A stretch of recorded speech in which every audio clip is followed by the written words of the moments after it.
So many of us are so happy to be unfulfilled and get stuck and stay there forever because it's safe.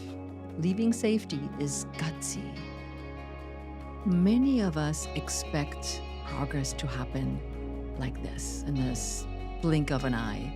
And we all know progress takes work, effort, consistency, and follow through. So be really realistic. Have that dream. But when it comes to financial decisions, be smart about it. Meet Emma. She's been staring at the phone for over 4 minutes, but she can't bring herself to pick it up and make a call. For over 30 years, Emma started her mornings the same. She'd make herself a cup of coffee and then hit the phones, calling prospects before they even had their breakfast. That's how she built a successful career in real estate. She has awards on the wall, top producer plaques, a photo of 1 year when she closed 47 deals. Emma used to be unstoppable, and now the phone feels like it weighs 50 pounds. She taps her pen on the desk and thinks, just make the call. But instead, she leans back in her chair and looks out the office window. 30 years of open houses, weekend showings, late night negotiations. She used to love the energy of it. But now, even the idea of having to post a video on social media makes her feel exhausted. Lately, everything's felt hard. Emma wanted to get back into working out, committed to going to the gym 3 times a week, and she hasn't gone in over a month. She wanted to get back on a diet this week. She started on Monday and it ended on Thursday. Her family and friends tell her that she needs to start taking it easier. Technically, she could retire right now. Her kids are all grown, the house is paid off, financially she has the security to retire, but just stopping doesn't really feel right to her either. The life that she had been living suddenly isn't the right fit for her. And the harder she tries to force herself back into it, the more resistance she feels. Today, I'm speaking with Heike Yates, midlife fitness expert, author of Pursue Your Spark, and creator of the Spark Framework. With over 35 years of experience in fitness, nutrition, and mindset coaching, Heike helps people to rebuild their energy, strength, and self-trust when the routines they've been living no longer work and fit the life that they want for themselves. And I look forward to hearing how Heike would help someone like Emma, someone who doesn't want to start over, but does want to feel alive and excited about their life again.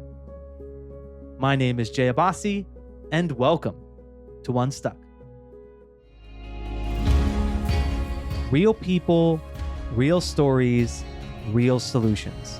While the details are changed to protect anonymity, what you just heard is based on a true story of challenges that come up in the real world. And we discuss how to navigate these environments with practical tips to help you get unstuck and build a more fulfilling, impactful, and balanced life and career. So Heike, take me back. Years ago, you were a single mom, 2 kids, and you were only earning $300 a month. Talk to me about what that experience was like. I would not recommend it to anybody doing what I did without planning, without any safety net, without any thought other than for what I wanted. I would definitely not recommend anybody doing what I did. And, you know, it didn't occur to me what I had done to ask for a divorce and not have a safety net, not have a full-time job, not be prepared. Where do I get health insurance? How do I pay for food on the table? How do I rent another place that was not paid by my then husband? And once I made the decision, I'm which is usually what I do. I go gung ho for something. I'm like, yep, we're following through. This is what Heike wants. And it's going to happen some one way or another. But once I realized what I'd done and how I moved to my new townhouse that I rented from off my credit card, basically, I sat in my kitchen and said, "Holy smokes, what were you thinking? You have two kids that depend on you. If it's yourself, it's a different story when you make these monumental decisions, especially when it comes to the financial security of your life." But I was like, "Oh my God." And I sat there and I said, "All right, let's be creative. Let's think of things to do. What can I do to get a full time job without having to go back to my safety net, which would have been my family in Germany, moving back with the kids?" And I definitely Mm. did not want to do that. Wow. Wow. What, if you don't mind me asking, what led to you making that decision and taking such a risk? I was not happy anymore. To me, the most important thing is happiness in life. And when my kids say, "Well, what do you want for us? What do you think what we should do?" I'm like, "All I want for you to is to be happy." And happiness to me leads to freedom. Freedom to me leads to choices and curiosity. And I would not, well, I would do one thing differently. I would have a better financial safety net, but I wouldn't change it for the world. It was such hard times that at times, Jay, I didn't have money to put food on the table. And I didn't know where, how. And friends invited me over for dinner and said, "Here, we got extra food, just come on over." But what really came to that decision was that this is how I'm going to spend the rest of my life. I used to love this man. I no longer do. Mm. I have two fabulous kids. Do I want to stay together because of the kids, like many people do? That was not happiness for me. It felt like a cage. And I said, I need to break out. I need to get unstuck from this situation. And that was the only driving force with that. So you had this driving force to make a change. And I can imagine the fears that came up and the doubts.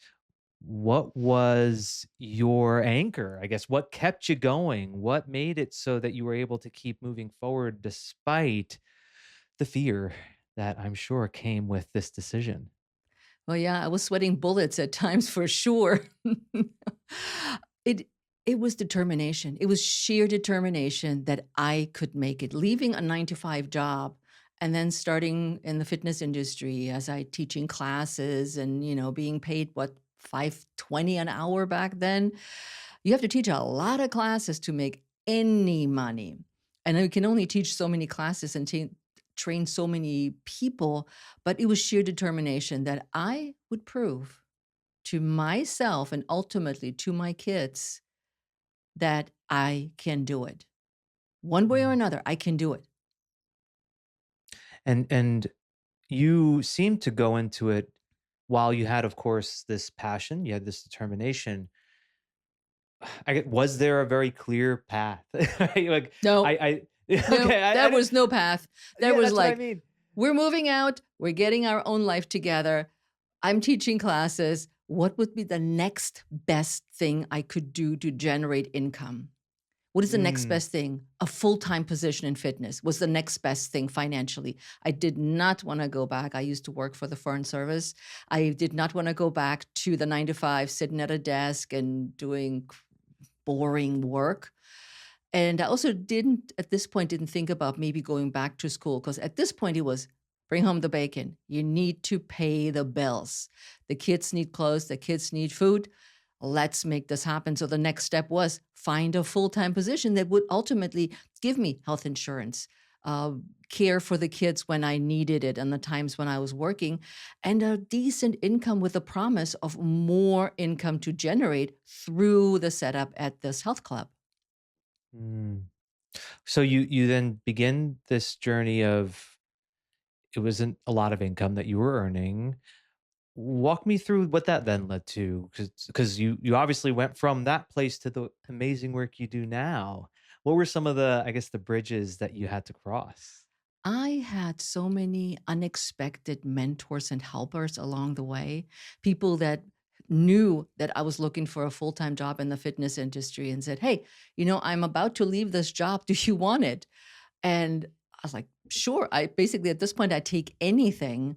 And I did an interview and I was basically hired on the spot. They're like, we want you. You're going to be great for us. Here is a full-time position, 40 hours a week. Plus, you can make extra cash with personal training. Then my next bridge was the company back then, or still is, called Resistable, which is the company that used those big fitness balls and put fitness programs on the balls. So Mm. I invented Pilates on the ball during that time while I was working at the club, teaching Pilates and teaching yoga and doing all kinds of things. But I started developing the program. So now I started traveling in the fitness industry through the US, teaching Pilates on the ball and fitness with the big resistor balls. That generated more income. So that company then, helped me bring again more money and more income to myself, to my position. And as I progressed, I keep saying I've had so many well-meaning people or mentors that said, here, we help you with the next step, or here we have a job for you that's even more lucrative. Here you can teach only Pilates. Here you can do your programs. Until I find there was one stop where I tried to open my own studio and I would not get a loan for it, no matter what I tried back then. That Mm. women-owned businesses were back then not getting a loan. And I said, all right, I'm staying in my lane and see what happens in my lane. Mm. So a lot of this, you had to have a sense of trust, like trusting that things are going to work out. I mean, you have Oh, determination, right? Like there's a passion there, but there's also like a sense of I know it's going to be okay, or I believe it's going to be okay. self-trust is a huge part of that. And I never doubted my abilities. I just knew it's going to happen one way or another. I knew I had the skills and I had accumulated. I'm almost now 40 years in the fitness industry. I had accumulated even back then. That's now how long ago? 20 years ago, maybe. No, less than 20. Um, where I learned a lot. I was good Mm. at what I was doing. I had confidence in my skills. And the confidence also came with interviewing for different jobs or trying different venues. And most of the time, I got a yes. And I said, I'm doing something right. I know something deep down, I approaching all this the right way to further my career in the fitness and health industry. Mm. I'm curious of how you would advise anybody who says, okay, I really want that, but I don't have the confidence in me. I don't have the confidence yet. How does it get built? Like, what are some of the things that you think if anyone were to want to cultivate more confidence, here's what they need to do? What would you say? First off, do not do what I did. It's funny you say that because I often give the same advice. I was like you, I dove in to the deep end, and I often tell people, please don't necessarily think that that's the right path for you. That's the right path. Really look at where you're at, what you want. Start with your starting point. What are all the eggs in your basket? What are you good at? Write down the skills you have, the trainings you have, your background, because I think a lot of us don't give ourselves credit enough for what we know. So I started years ago like a blog kind of thing to write Mhm. down all the trainings I've gotten through all my mentors and coaches and classes I took, and with especially also with public speaking. How did this come into play? Creating a podcast, all these things. What have I accumulated as a knowledge? Then look at your knowledge base and see how it aligns with a potential goal that you may be striving for. Does what you have in your basket align with what you want to do?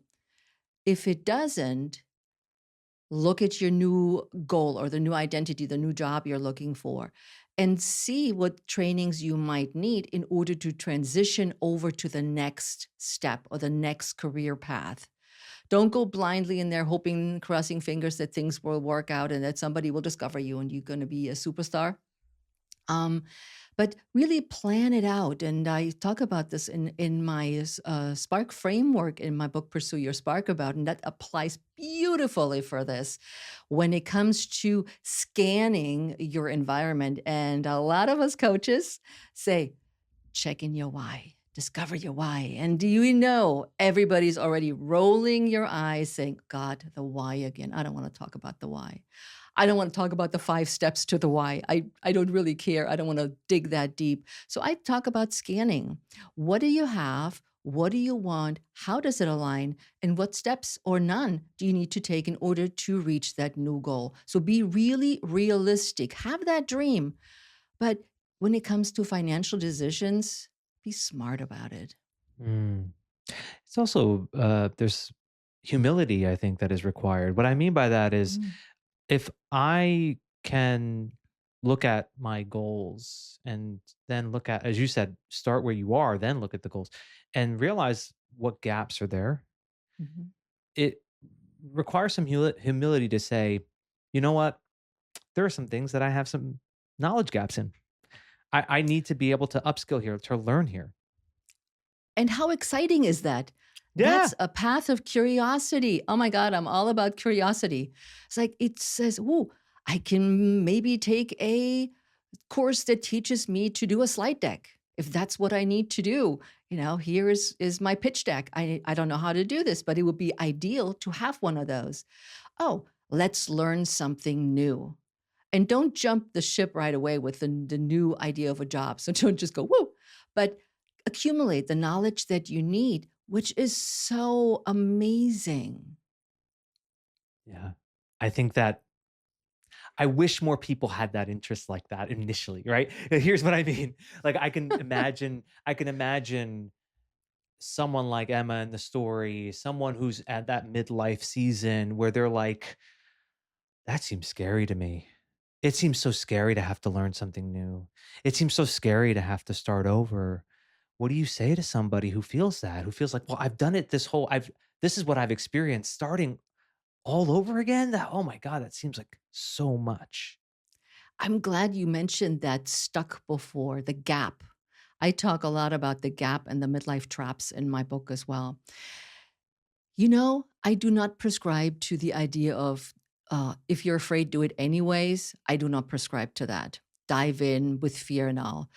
But what I would say is look at what holds you back. What is the momentum that you lost? Where is it that why don't you want to do that?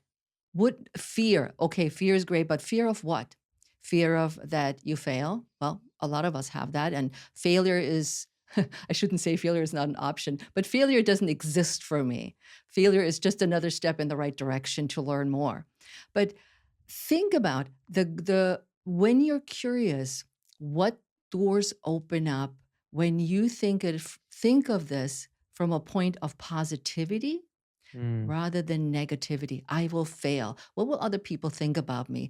Oh, what if I don't get the job? What if I don't pass the exam? Whatever it is, think of it from the point of positivity of what if I get the job? What if I do this? What are the mm. possibilities when I let my curiosity spark? When I let my curiosity lead maybe a new way. What you thought initially is great, but then you go, oh my God, I had a much better idea than what I thought I should do. Yeah. You got me curious with your position on feel the fear and do it anyway, which is like that's the name of one of the most well-known books, right? And how we work through fear, right? Feel the fear and do it anyway. Ways, You right? said That's what it you was. yeah, you don't advocate to that. Why? Why I'm curious. Why do you think why doesn't that work? I feel that fear induces a flight or fight response. So the flight is I run away and will live my life just, dabbling around and not being fulfilled. If I fight, that means my adrenaline levels have to rise in a way that it's not positive for me. It's not a good thing for me. Mm, To me, at least, the fighting is not like, oh, hey, this is great. it's aggression. Fighting to me is aggression. It's like you have to hold your position. You have to fight against somebody else, and that to me is anxiety inducing and stress inducing. So that fear business, we all have it. But sometimes we can do things when we are less afraid and a little bit more gutsy, and other days we just leave it sitting there and not do anything with it, and that's okay too. Yeah. I'm going to offer you this analogy and tell me if this is aligning with what your position is on this. Cause I hear what you're saying. It's like, okay, you're walking in a jungle and you see a snake, right? You wouldn't say, feel that fear and still keep walking in the same direction, right? That's silly, right? No, you see a snake, it's signaling you to run and get Get away out of from the here. snake, right? Now, let's say though you're walking in the park and you look down and you see a snake. The difference here is look a little closer and realize that may not actually be a snake, that's a rope. And when you just look at it differently, then the fear will naturally subside. So, in other words, it's like, it's not that you're pushing through fear, you're analyzing it from different angles through the questions that you ask yourself, the what if type questions, to then make it where it's not that you felt the fear and you did it anyway. No, you felt the fear, but then you became curious about it. And then you realized that there's still a path forward where you don't have to be held back by that fear anymore.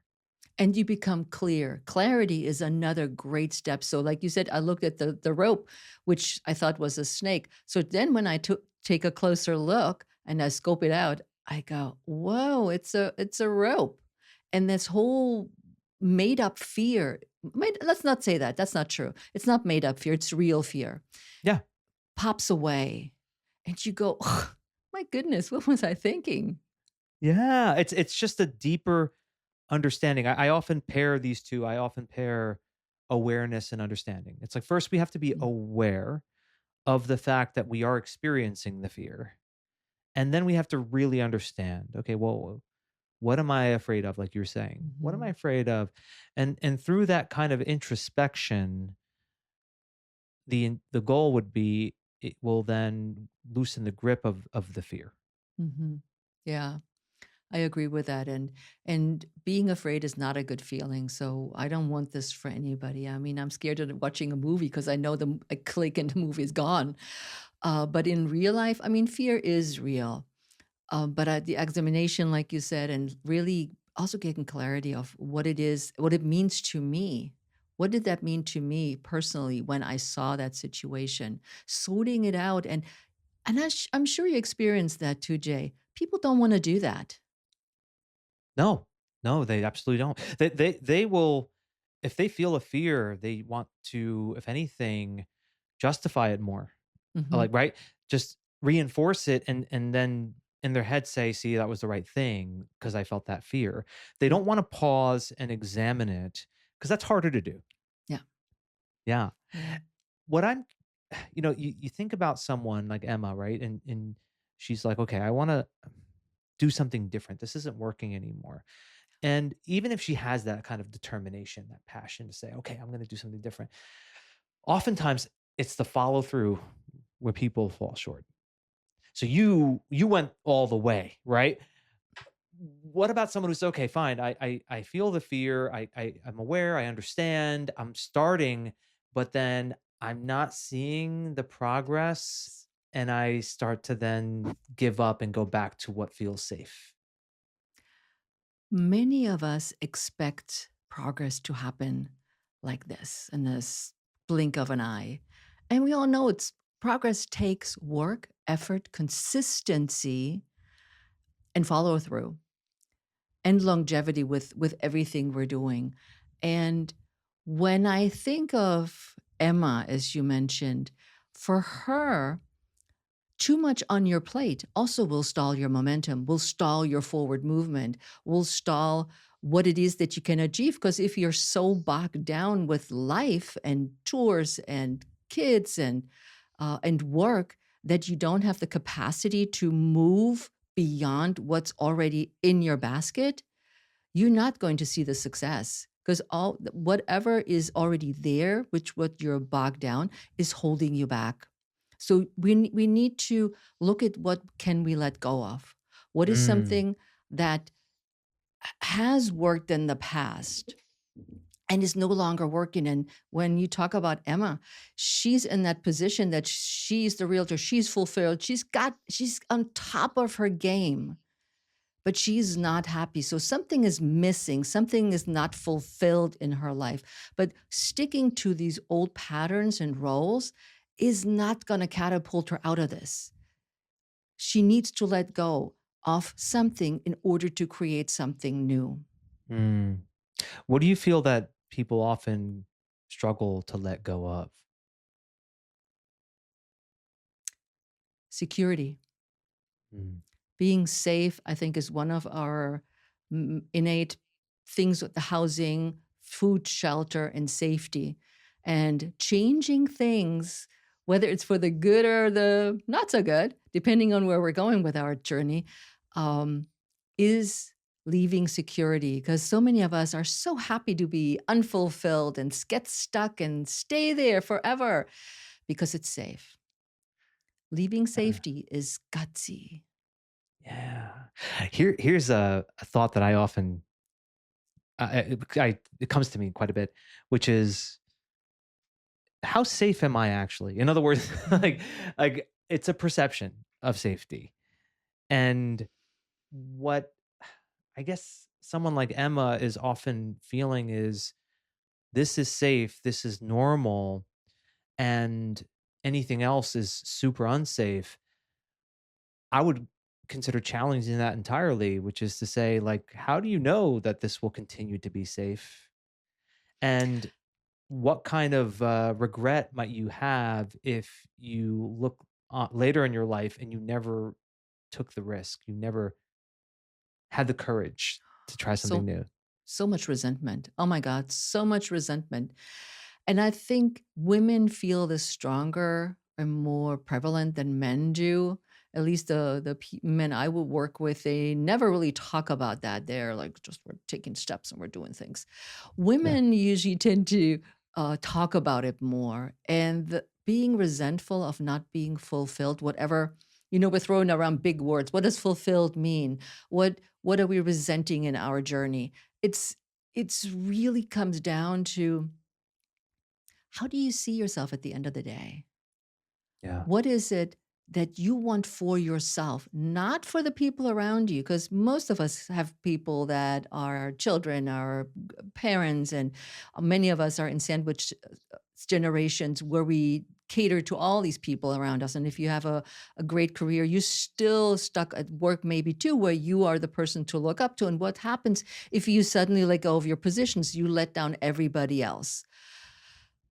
But think about your own needs. Think about what I started the episode with. If I had stayed in my marriage, I would have not been happy. I would have been resentful. I've been unhappy and not fulfilled. And the same happens when people don't want to or can, for whatever reason, don't jump over their own shadow. Let's use that and just give it a chance. The worst thing is you fail. But again, I said earlier, we never fail. We just learn a lesson and pick ourselves up and try again and see if a different angle works. But resentment is something that I don't want people to feel. It's such a sad feeling. Yeah. And sometimes what I think is helpful is to realize what that would feel like if you don't take that step. So in other words, I don't want people to feel resentful. Right? I don't want people to. However, if you really visualize what your life would look like if you don't, and you start to feel that resentment, it could be a motivator to do something now. If you Mhm. can tap into it and say, what will it feel like if I never do this? Yeah. Future Does tense yourself. Yeah. Yeah, do you think that's a helpful approach? Yes and no. Okay. I would say yes, in the sense that it gets your wheels turning, that your curiosity is sparked, that you're moving forward. And no, in a sense that it can feel discouraging because it is such a big piece Mm, that we want to chew off and and plan or intend to be successful. And I think a good example would be you want to start running. You want to run a marathon, have never run in your entire life. Well, what does it look like? What does the training look like? What does it look like to get you to the starting line of that marathon? Are Mm. you cut out to run a marathon? You may not be, and you bit up this big chunk of the marathon instead of saying, let me pick a little smaller piece like the 5K, and I'm going to run a shorter distance and just see how it works out for me, and then build on that. So start small. Absolutely. Baby steps in my world. Yeah. That's not what you did though.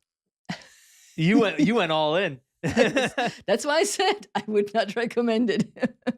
Yeah, I think it's so fascinating that there are just people like you and I who we just go all into things and others don't. And there's no right or wrong, I don't think. I just don't think so.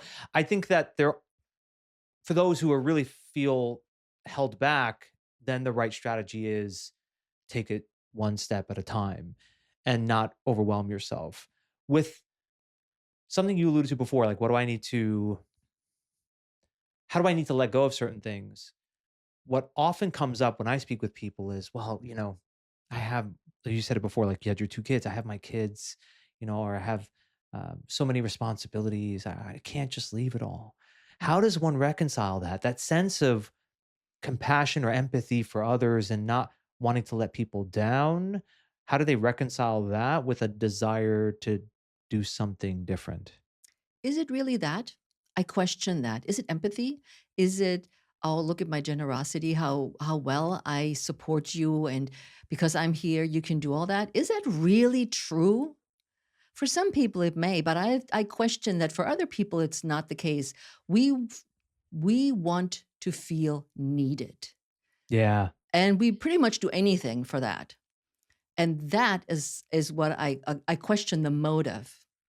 Is your motive to be helping and be supportive, and you do this because that's who you are? Which definitely people there. But I beg to differ that there's quite a few of us that are like, I'm just doing this because look at me now. Yeah, I'm the hotshot here, and they all look up to me, and I got all the reins and all of that. So, I don't know. For our listeners, Heike is challenging you here a little bit. And I love the challenge because I agree with it. I think that, it's usually not just one thing. I think it's a combination of things, right? I think the motive could be partly, hey, I love these people and I want to be empathetic towards them. And you're getting something out of it. Yeah.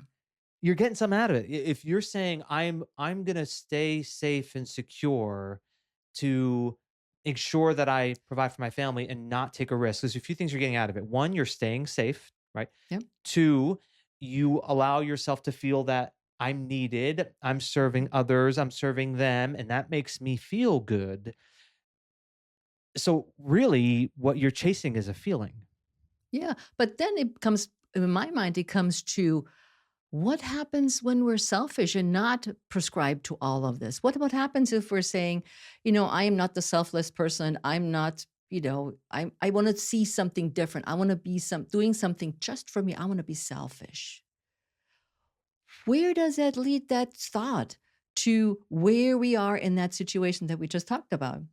I'm empathetic. I'm safe, but I want to be selfish because I really want to take this year-long sabbatical. And you don't. Mm. Yeah, I often say that people who are people pleasing Mhm. constantly, and I'm a recovering people pleaser, so I'm saying this as in that group, that that is actually quite a selfish activity. what Mm. I what I mean is I'm getting something out of pleasing you. It Yeah. makes me feel good. So it's really still about me. I'm putting it on the surface that I'm pleasing you, and it makes me look good. But in reality, no, this is so I continue to feel safe, secured, and loved. You know what? My brother is a people pleaser. And I can't tell you, I don't think he has recovered yet. He's working on it. But I can't tell you how many times I want to take him and shake him and say, Yeah. stop it. This is ultimately not good for you because you're going to be the doormat of everybody else that needs something from you. And in the end, there's not much left for you in the end of what it is you want from your life because you've been pleasing everybody else but yourself. Yeah. I want to shake him. And do you think that I mean, this is where sometimes I can fall into like a my own cynical thinking, and I don't like it, but it's truth that I'm sharing with you here. At times I feel like people really struggle to change, and I don't know if Mm. they even have the capacity to. And that's not a good thought, right? But it does cross my mind. I'll be honest with you. Like, I don't know. Maybe certain people just they're always going to be that way. There's nothing I could do about it. They don't have the capacity to change. Feel free to Mhm. challenge me on this because I really don't want that to be true. But sometimes experience shows me that it is. Change again is unsafe. It's scary. Not changing is safety. I'm cozy where I am. I don't have to do anything new. I have to learn anything new. Everything is just a status quo. So when I change that, it becomes that scary outside world that may attack me or is not good for me, and I don't know how to deal with that. Can we all change? Yes, but I think that really requires you to be honest with yourself. And I don't want to use the word authentic because it's not my favorite word. Truth, true to yourself, true to who you are, and true to your beliefs of what it is that you want to see happen in your life and around you. Because you're ultimately, yes, you, the listener, you're ultimately the responsible for your happiness, for this moment of, will I take the leap or will I not take the leap? Yeah. And I think the common thing that often comes up, and I'm sure this is something that Emma was experiencing in that story, is the fear around money, Yeah. the finances. How do you help people through that? Like people who say, "Well, yeah, but I need to be able to earn a living. How am I going to go and do something new? And I have no idea how I'm going to be able to provide in this completely different space." Start an Excel spreadsheet. Very simple. Okay. Budget. Have a budget. What do you make? What do you spend? What do expenses versus income? What is left? What can go? Can, for instance, the weekly massage that costs $150 go? Bam, we have already $600 a month that we can invest into a course or invest into whatever else is somebody wants to do. If you are beyond this Excel spreadsheet, you might want to talk to a financial planner.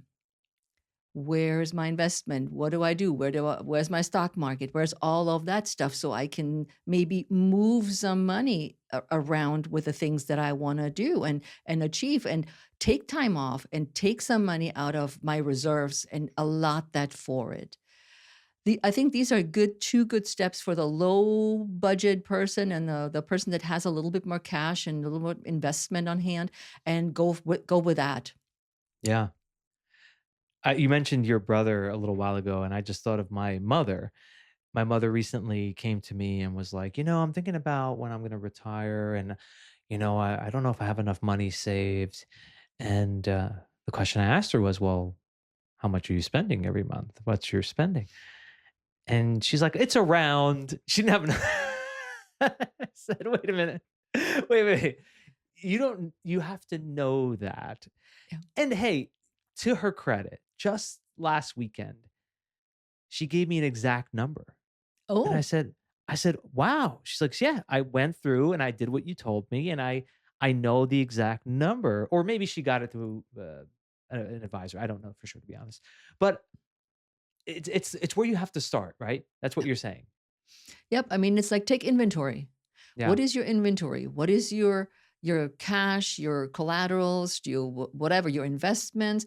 What is it like you have? And also knowledge. This is the same idea that I mentioned earlier. So, what do you have as your collaterals in your mind bank, in your education bank? What's already there? What do we need to allot for when it comes to growth? Yeah. Taking full inventory. So Mhm. your expertise, your strengths, your passions, your finances. You have to be able to have that moment of pause to go through an exercise like that before you consider what are the steps that you take to make a major life change. Yeah. Yeah, that's super important. Again, don't do what I did. Yeah. Um, and I think that is also people shy away from that because once they do that, they're coming closer towards their goal and dreams, and it becomes really scary that this may actually happen. And I don't know if you know that, Jay, but I still have a brick and mortar Pilates fitness studio here in Maryland where I see people either virtually or in person in my studio. And when I was turned down for the loan back then, I had put my dreams on hold and continued to work on working at fitness studios and health clubs and all my things. And then my then husband and I were on the search for a house. And he always said, we need to find a house that has your studio in it. So you can do what you want to do, run your own business. And it was a big snowstorm. We kept looking and looking. And there was this house on the market that we said, we'd go in anywhere, snowstorm or not. And we got to this house, and the formerly known garage became my studio because it had a bathroom, it had an entrance hall, it had a room for all my equipment, it had windows, it was bright and light, and it was attached to my house, our house. So nobody had to go into the house, which is, I didn't want people to go walk through the house, check out my house, and then go to the basement or something like this. And he says, Sure. this is the house. We're going to buy this because this is your studio, Heike. I tell you, I had a pit in my stomach. I was like, I don't know. Are we sure we want to do this? I don't know. I'm quite settled with everything else I'm doing. And my husband's like, that's the house. We're going to get it. We had a huge remodel because it was an older house. So we did a complete renovation over the years. But I've been teaching in my studio for over, I think, 14 years now, where I see clients, and my studio became true and reality, just very different than what I thought. Mm. It's always right before you get to the achievement that Oh my the greatest fear God. can stop you, right? And it's, I don't know, it feels like it's a test at times. I mean, I've experienced it myself from multiple transitions. When I left corporate and I decided I'm going to try out my own business, and it's like the first opportunity that presents itself. It's like, and it's a test. Yeah. And I remember the first one I got, I said, "You know what? Just go. Like, you just go and try it." Then I had a transition of getting into coaching, and it was the same thing. I remember the gripping fear of the first call that I was going to have with a coaching client. And then when I made another shift into speaking, it was like this dark tunnel, it looked like, because I did so much coaching. I hadn't done that much speaking outside of just from my corporate world, and a few opportunities here or there.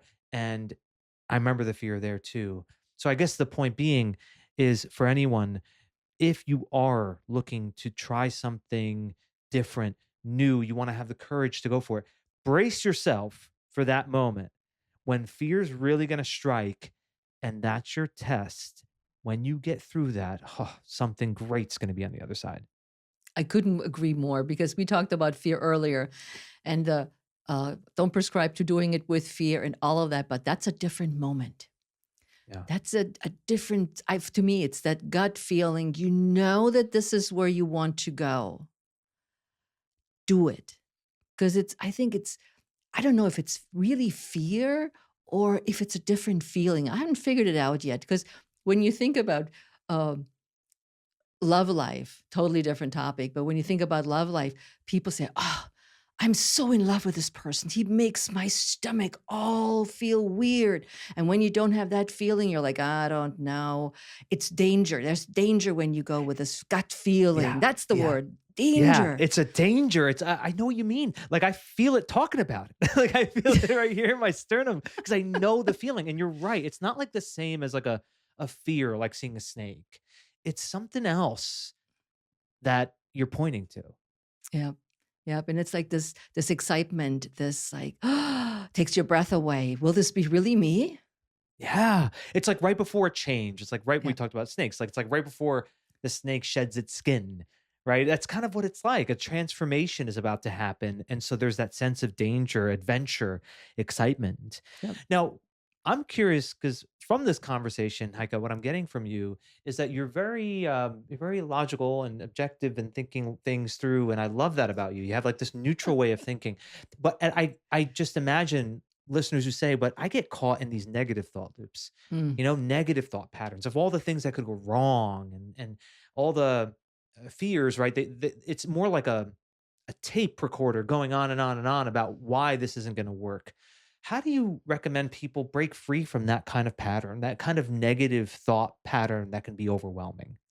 I know that sounds really simple, but I would recommend therapy. Mm, I was like, because these negative feelings, we all know these negative people in our lives that no matter what you say, it's negative. And they always have a negative comment about what you just so gloriously achieved. And even you may be that person who has that negativity. I think there's a lot of stuff we have to work through, why we're so negative about things. And these are all a lot of personal feelings and situations that we've gone through, and that somebody as like a therapist would be super helpful to sort through it better than your best friend who you keep keep yapping about this, and he or she can't do anything about it. But from a not therapeutic point of view, it's sit down and see how do you feel when you say something negative, mm, when you say I hate this, or you could say, well, I don't really like it that much. It's not that bad. It's the feeling. But what about if you look at it, which we touched on earlier, on the positive and the negative side? Why do we always have to see the negative in something? My mom is like that. She always sees the negative in anything. And I was like, Mom, have you ever thought about thinking the opposite of that? And it does not occur to her. I mean, she's 82, so maybe that's not a good time for change, but you can still think about things that you say that are negative for yourself and for other people. Is watch your language. See how people react to you. Are they pulling back or are they leaning in? When you say something negative, people pull back. People don't want to be yeah, around you. yeah, yeah. And it's harmful to one's own mental and emotional state. I mean, you are literally just adding more cortisol into the body when you are staying in a state of negativity. And I appreciate that you gave that response of seek help, right? There's nothing Yeah. wrong with getting help. If you find that you're in a negative thought loop and it's something that just consumes you, the Mhm. best thing you could do maybe to just raise your hand and say, "Hey, you know what? I could use some professional support here to get me through this." Mhm. And Heike, I want you to imagine if you had a chance to meet Emma in this story. Let's say Emma was learning about you. She maybe went to your website, or she read some of what you wrote in your book, and she said, "You know what? I want to talk to her." And she reaches out and she has a conversation with you, tells you what she's going through. What would you ask Emma? What would be a question that you would ask her to try to help her to work through where she's at right now? I would say, Emma, why now? What prompted you to want to have that change now? You've been in this situation for a while because you told me about it. And you said, oh, I've been doing this for years, and all the conversations that we had. But why now? What is the catalyst that makes you so unsettled that you want to take action now? Yeah, I love it because in that she's going to respond with everything that's been building in her for years that led to this point, which gets us to what you said at the top of this conversation, the kind of determination and passion to really make it happen. And for Mhm. all of our listeners, I really recommend looking up Heike and the great work she does. So just a simple Google search, Heike Yates, Heikeyyates. And of course, we'll put more information into the notes for everyone to be able to learn more about the great work you're doing. Heike, thank you so much for chatting with me today. This was such a wonderful conversation. Jay, it was a pleasure. Thank you. There were a few times that Heike said, don't do what she did. And my invitation to you is let that be fueled by your personality. I'd say most people wouldn't want to follow exactly what Heike did and how she dropped everything and took that huge risk. There are some of you that have that personality. So really just ask yourself, what's the right fit for you to be able to determine the right path forward if you want to make some change.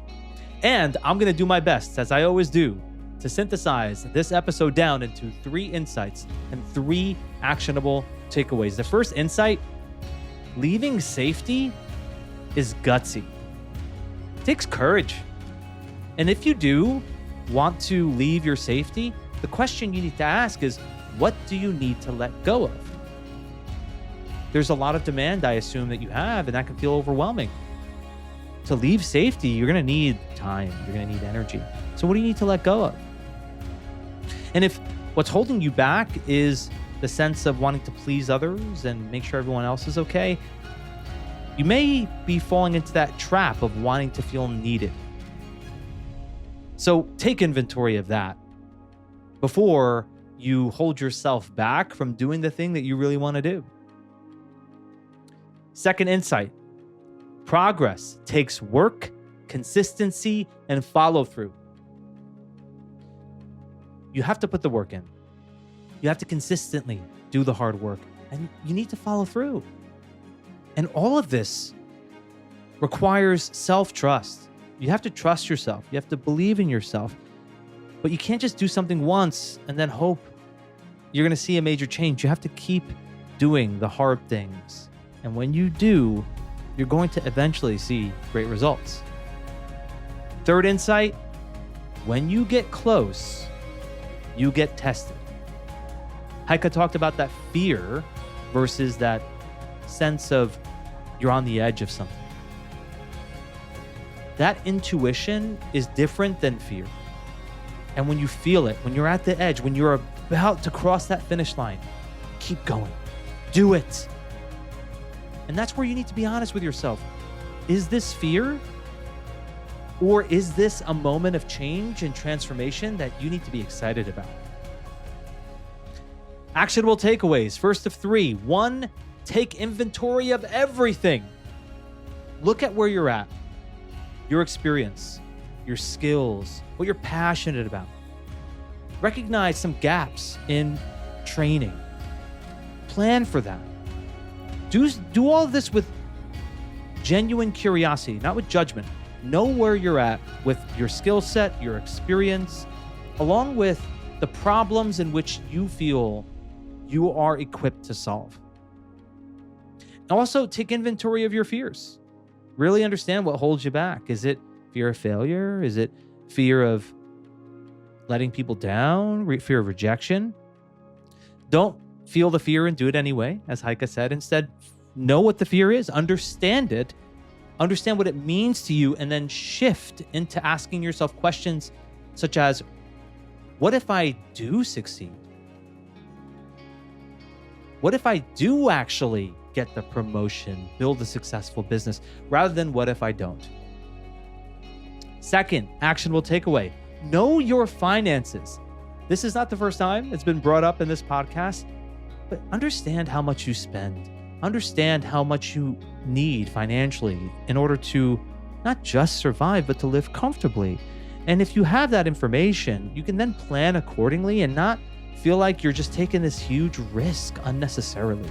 You can plan for this. And if you're not able to do this through your own spreadsheet, get some help, whether that's through a financial advisor or friend or family.